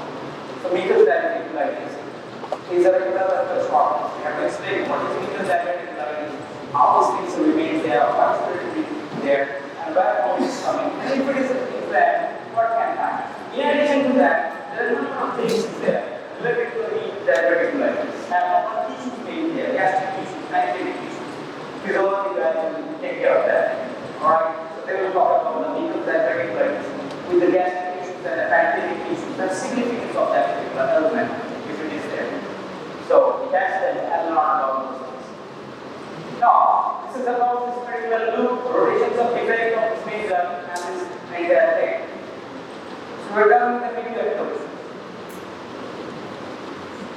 So, we'll learn about the medial tube, how it is forming, starting from this lower part of the duodenum. We understand what is duodenum and atresia, and why this duodenal atresia has this stronger in the duodenal region in frequencies, which is more than the rest part of the gut. We learn about this PIL, how this particular PIL behave as this is developing when inside this particular abdomen, and outside the abdomen, when it's going out, moving out, if it remains there, if it is moving in the wrong directions, what are the things that happen. And why you should know about these because that particular and emphasize on the one clinical case related to this is imbalances. That's what we have shown. Now, coming from here, we are moving to the hind view. That means there's a part of the gut view which is beyond this midgut, which is lying over here, which is not or supplied with the blood, which is coming from this anterior descending artery territory. We have seen this SMA, we have seen this particular celiac trunk, taking care of these territories. Now we are talking about the hind view beyond this part, which develops from here, which is the hind view. So, from the hind view, it develops this so-called part of the transverse colon, descending colon, sigmoid colon, which is developing from that part. It's developing from this hind view. So, if you recall that, the blood supply of the transverse colon is sourced from two arteries. So, that's what we have to understand neurologically and anatomically when you are studying the drops. So, just like this particular duodenum, this particular transverse colon blood supply have a very important association with it. So this particular transverse colon has a disease which is in the form of carcinoma or cancer. So if you have the cancers involving this transverse colon, you have to know which territory of the transverse colon is supplied with this SMA and which territory is supplied with the IMA and where is the anastomosis lying there and which part of the gut will be flowing out if you have the cancer. So that's the thing, or that's the only part which matters a lot when we're doing surgery or surgical cutting. We call it resection of the transverse colon if you have a cancer. So this part is important. So whenever you're talking about the transverse colon development, we have these two sources of blood coming. This is one part of the transverse colon, which is close to this particular splenic fixture, is supplied with this particular hind, which is supplied with this mesenteric artery, the descending branch of this mesenteric artery which is on the side, which is on the left mesenteric artery, left single artery, chronic branch, left colic branch, which is supplied that particular region. This part is supplied for the middle colic and the right colic branches, and the anastomosis between them taking place. So this region is let me know, and this part is descending colon, sigmoid colon, rectum is coming or developing from the region. No special phenomenon is happening in this region of development of the descending colon, sigmoid colon, rectum. The special phenomenon taking place along the anal canal. So that's part we are going to elaborate when you are studying about the development of these anal canals. So the development of the anal canal is again of two types, or can be divided into two parts. So if you have this anal canal, the opening of the anal canal becomes as anus or anal opening, outside. Now we have this particular anal canal neurologically divided into two parts. One part, upper part, and lower part. Just like we talked about the duodenum, the anal canal is sourced from two parts going in here. So this particular upper part of this duodenum, the upper part of this particular anal canal is developing from the hind tube. This hind tube is developing from a part of the tube we call them as cloaca. The lower part of this anal canal, which is below the point we are going to see, is developing from the skin or ectoderm or developing from the surface ectoderm. So I repeat. So we are talking about the development of the hind leg. We see that hind tube derivative develops from this immediate transverse colon, upper, descending colon, sigmoid colon, and rectum. Up to this point, the development of the rectum, we do not see any special phenomenon taking place. What special phenomenon taking place is developing of anal canal cancer. The anal canal develops from a blind pouch we call them as cloaca. So what is cloaca? That's what we are going to reflect. So this is what the cloaca is. If you look at this particular picture, gut tube, the yellow one. This is the pituitary gut tube, which is ending into a blind pouch. So this terminal gut tube, which is ending on a blind pouch, which is out here, we call them as cloaca. Now this particular cloaca is separated from the surface ectoderm by a depression over here. This depression which is present on here, which is lying on here, we call it as surface ectoderm or a pit. So this particular pit we call it as proctoderm. So this region we have between the cloaca and the surface ectoderm exists a membrane out here. This is the line between the membrane. This membrane we call as cloaca membrane. And if you see this particular cloaca, which is the continuation of this particular tube, we have a blind outpout coming on here from this ventral border of the cloaca. This particular ventral outpout of the cloaca we call this allantois. Now we focus here between this allantois and this yolk sac tube, which is a primitive gut tube, we have a tissue which is growing in here, which is mesodermal tissue. This mesodermal tissue we call them as urorectal septum. So this entire phenomenon or this entire description plays a role. So what you have to understand what cloaca is nothing but the yolk, the tube which you have learned, the primitive gut tube, that particular gut tube which is ending on a blind pouch, that blind pouch we call this cloaca, that terminal end. The terminal end of the cloaca is separated from the surface ectoderm, which is present on here, surface ectoderm we call this proctoderm. Between this surface ectoderm and the cloaca exists a membrane we call this cloaca membrane. And on the ventral aspect of this cloaca, we have a tube coming out, we call this as tube as the allantois. This particular allantois is getting inside this umbilical cord, as you can see this is going in here. Now between this allantois and this primary tube, we have mesodermal tissue over here, we call this as urorectal septum. Now as the time progresses, the urorectal septum or this particular tissue tissue grows inside the cloaca and splits the cloaca into two parts. So as you can see in this particular picture, from A to B to C, you can compare how these things are going here. This is the picture where you have described, picture A. Now as the time progresses, this particular mesodermal tissue, we call it as urorectal septum, it is growing inside here and splitting the cloaca into two parts. Splitting this allantois out here and splitting this particular out over here, which is known as cloaca on the positive side. So this particular thing is eventually penetrating and separating this thing. And at the end of this, in the C picture, we see here the blue shadow and the yellow shadow. We focus on the yellow part, which is the anal base. So this is what we see that this terminal part of this particular tube, which is a cloaca, which is split by this particular urorectal septum, splits into two parts. This is the blue region. This is known as urorectal septum, separating into this blue tissue. We are not focusing on the blue tissue. We are focusing on the yellow tube, which is presenting here. We call it as pancreas canal. So this particular pancreas canal forms this particular region, which is known as the hindbrain tube, which is known as the upper part of the anal canal.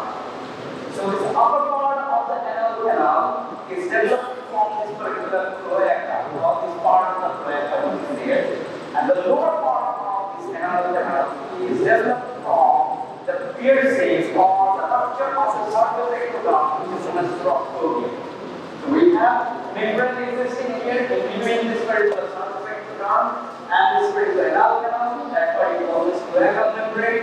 Now this particular cloacal membrane we call this as the anal membrane. The anal membrane ruptures and creates this particular tube as a communicating outside the opening.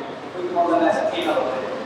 So this entire formation of this particular anal canal is coming from two sources. The anal canal, upper part of the anal canal develops from the cloaca, lower part develops from the skin, which is coming over here, penetrating through this particular skin region. We call it as surface ectoderm region, because it's proctoderm. And this particular region has a membrane, we call it as anal membrane. Now the anal membrane has to rupture to create this particular anal opening here. So then we get the anal opening present when you are born. Now, if you have a problem related to if this anal membrane is not formed or not ruptured, then we have a clinical condition. We call them as imperforate anus. So this particular imperforate anus is a condition where we see that this anal membrane is ruptured. So we have this particular lower end which is of this upper end of the anal cavity which is properly formed from the gallbladder. This particular lower part of the anal canal developing from this particular proper growing there, developing together properly. But this membrane which is present in here, which was gallbladder membrane before, now it is changed the name into anal membrane, it is ruptured. So this particular anal opening was there, but it is not communicated with the rest of the cavity. So this clinical condition we call them as imperforate anus. So what happens with this patient? This particular patient who has this imperforate anus, once they are born, they didn't pass stool. So normally we see that by 24 hours the kid should pass the stool. If not, it can extend up to 24 to 48 hours. If it is beyond 48 hours, the kid has to pass the stool. That's an alarming thing. Alright, so the clinical thing or the mother comes to you with a problem.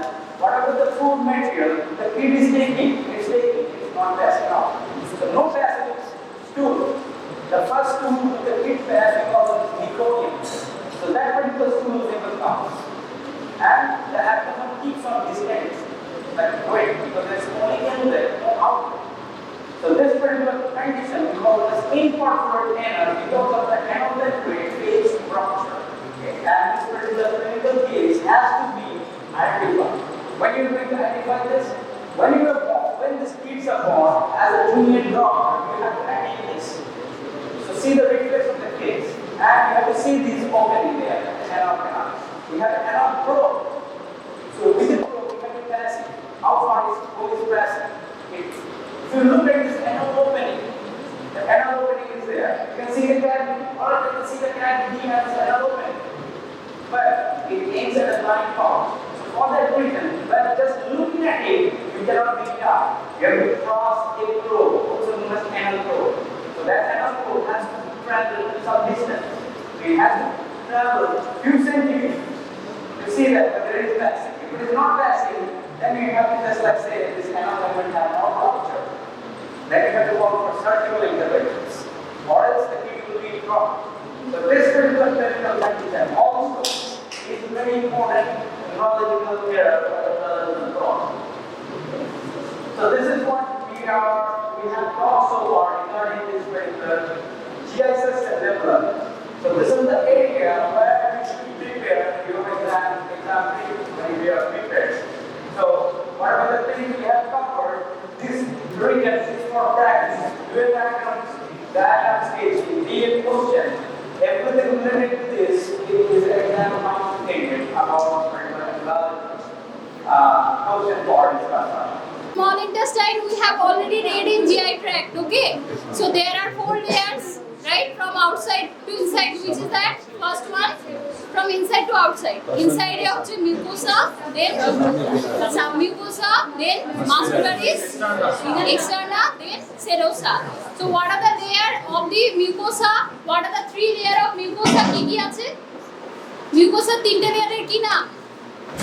epithelial layer, lamina propria, and muscularis mucosa. So this is correct. There are 3 layers. Okay, from inside to outside, first layer is the epithelium. Okay, then you have lamina propria, then you have muscularis externa. So tell me, muscularis mucosa. So this epithelium has got what is the layering epithelium of stomach? Kya hoga? It would be columnar epithelium. Okay. And in case of small intestine, again it is columnar, but what is the epithelium? Columnar epithelium of small intestine would be lined by brush border and villi, but whereas in the stomach you will get crypts.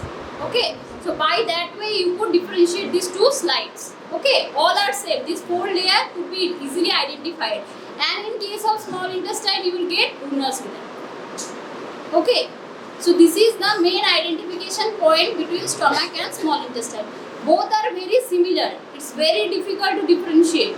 Okay. So if you could see the slide, you could easily differentiate between 2. Okay.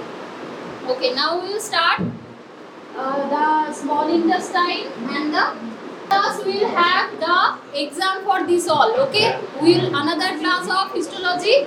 Okay, we will finish GIT, then we will have slide identification. Okay, get ready for that one. Not today, just another Saturday, then next Saturday. Okay, and I will mark the attendance. Okay, don't be absent that exam. Why? It may be surprise test. Okay, round structure and all. Okay, see, so this is the basic pattern we are having. First one is the epithelium, right? Then the lamina propria, then the muscularis mucosa. So, which is the nerve layer? Which are the type of nerve? Last page. What is the type of nerve found in the muscularis mucosa? Key type of plexus পাওয়া যায় nerve plexus?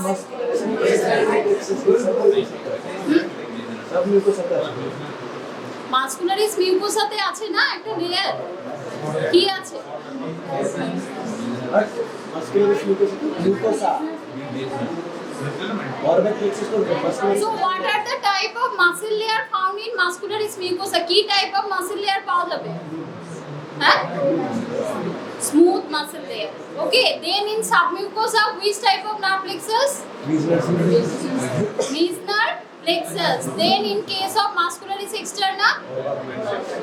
So what are the type of musculature? Another thing in the stomach, there are 3 layers of muscle. Right, outside we have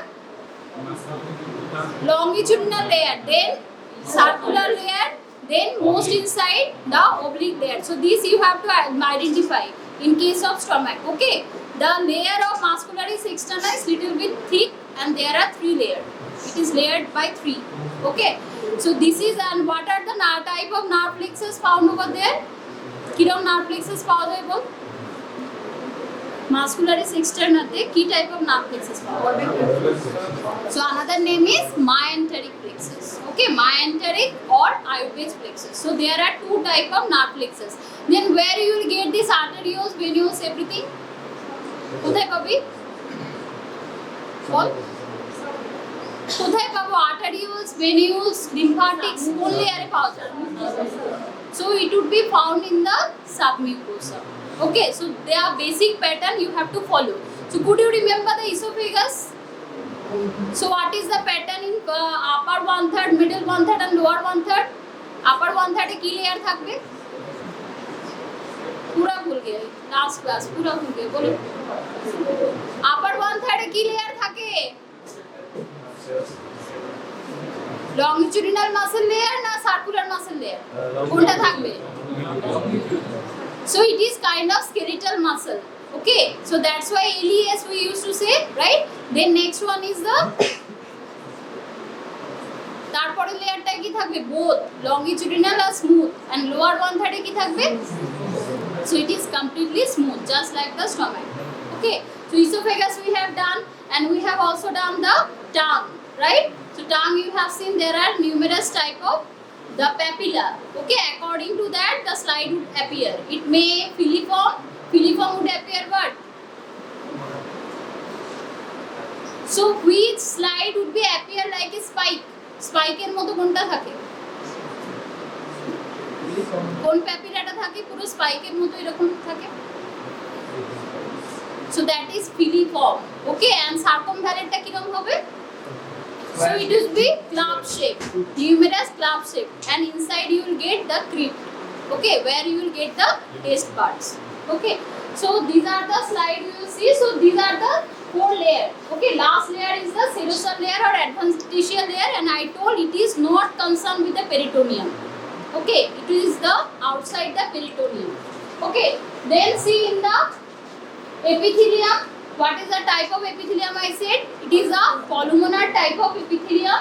Okay, and also it is where it is exception. So write it down where, or you could also know this thing. Where is the exception? পুরোটা columnar. কোথায় কোথায় পাবো না? এক নম্বর হচ্ছে except the esophagus and lower part of anal cavity. So these are the 2 places where you won't get the columnar. Then what is the type of epithelium over there? Squamous.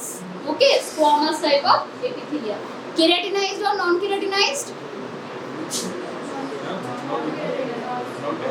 Non-keratinized. keratinized. Okay, keratinized only it would be hard. Okay, so it is non-keratinized. And there are numerous type of fold. Okay, numerous type of fold or crypts. So that places the epithelium deep into the lamina propria and form the crypt. So that is the simple tubular gland. So in case of stomach, which type of gland you will get? Mucus secreting goblet cells. Rather than that, different type of gland থাকবে কি থাকবে বল? Oxyntic cell থাকবে, right? So it would be appear, the gland would be appear, and there would be gastrin secreting gland. Okay, so সেটাও থাকতে পারে, right? So this is the mucosa. Villi-টা কি থাকবে? It is about the small intestine. Okay, so you have seen this is which type of villi? Macroscopic na microscopic? This is microscopic. Microvilli. তুই তো gross অ্যানাটমিতে ইনসাইডটা কেটে যেটা পাচ্ছিস সেটা ম্যাক্রোভিলাই, এইটা যেটা হিস্টোলজিতে পাবি microvilli. Okay, so mucosa bears numerous finger-like processes. So what are the type of gland? Number one is unicellular. Okay, and some part of GIT there are compound type of glands. Okay, then lamina propria. So these I am asking where the blood vessels, lymphatics, everything would be adhere to lamina propria, means just below the epithelium. Okay, just below the epithelium you will get numerous is blood capillaries, lymph vessels, etc. Okay, and in the small intestine, see, rather than villi there are type of lymphoid cells. These you will also come across in physiology. Water malt, water gall. Okay, so these are the type of cells. এখানে কি পাবো? Malt. So what is malt? We will say mucosa associated lymphatic tissues. Okay, these are the malts. Okay, so these are the found where in the small intestine. Okay, so muscularis mucosa. So this thing you have already know. Muscularis mucosa কি হবে? Outer layer is longitudinal, inner layer is submucosa. So here the presence of two type of muscle layer. কিন্তু muscularis externa কটা থাকবে? তিনটে layer. I am saying about stomach. Okay, so here you will get two type of mucosa. Okay, so why this mucosa is present? Because you know stomach is acting as a churning machine or mixing machine. Okay, whatever food particles we are eating, it is churning that down into smaller food particles. So that's why these are two type of muscle found over here. Okay, then in the submucosa, so we could see in the submucosa it is loosened to permit some kind of mobility.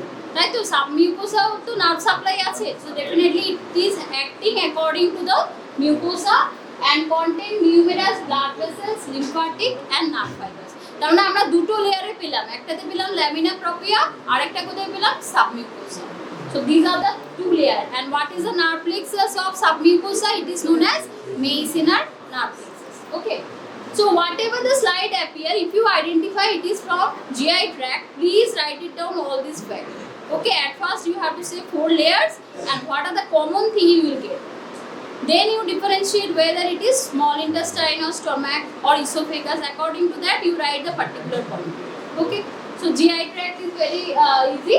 So here we could see in the esophagus it will contain skeletal muscle. So arranging two layer, inner layer is circular, outer layer is longitudinal. Okay, so এখানে একটা আছে যে these two Iodbach plexus and mesenteric plexus, it is acting as a sphincter. Okay, so why this is important? Why the nerve supply is important over there? It is acting as a sphincter. Okay, over there. So কি কি sphincter আছে আমাদের? Pyloric sphincter আছে. So pyloric sphincter আছে, আর কি lower esophageal sphincter. Is it a true anatomical sphincter? No, it is a physiological sphincter. কি disease হয়? হ্যাঁ, Aclasia cardia. So that is the neuromuscular incoordination in the ileus. Okay, lower esophageal junction. Okay, so last layer is the serosa. So in the serosa, what are the things you get? These are mainly the connective tissue layer. Okay, and we could see it has got superficial layer is called adventitia that will contain the connective tissue. Okay, serosa में कुछ नहीं है, just the connective tissue. And you will see there are subcutaneous fat also in the serosa, the last layer. Okay, so see, this is the picture of the stomach. Okay, so what are the things you could see? You will see these are some kind of epithelium. You will see some kind of pits. Okay, so these are known as gastric pits.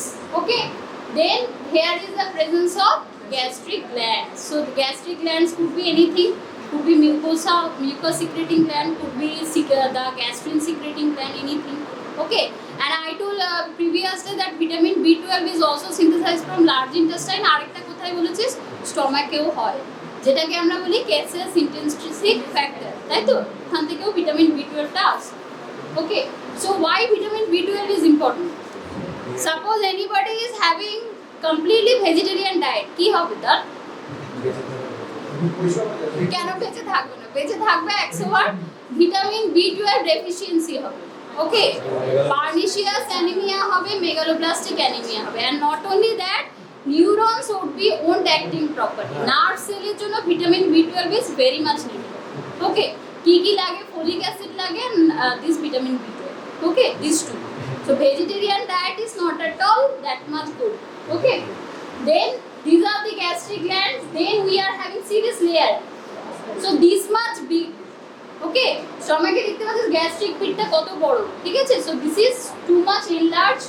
So just below that you will get some layer that is going muscularis mucosa. Okay, then the next one is submucosa. তাহলে কোনটা lamina প্রপ্রিয়া? Lamina প্রপ্রিয়াটা কোথায় আছে? এইটা হচ্ছে lamina propria. Okay, so these are the epithelium. So epithelium is columnar epithelium, যার মাঝখানে gastric pits থাকছে। So this is muscularis mucosa, this is the submucosa, and these are the layer, muscle layer, that means this is muscularis externa. Okay, আর সেরোসাটা কি হবে? Last যেটা লেয়ারটা যাচ্ছে। ওকে, so this is about the slide for the small intestine. Okay, so small intestine এ কি কি পাবি? সবার আগে পাবো muscularis externa, নিচে থাকবে। Okay, then we are having submucosa.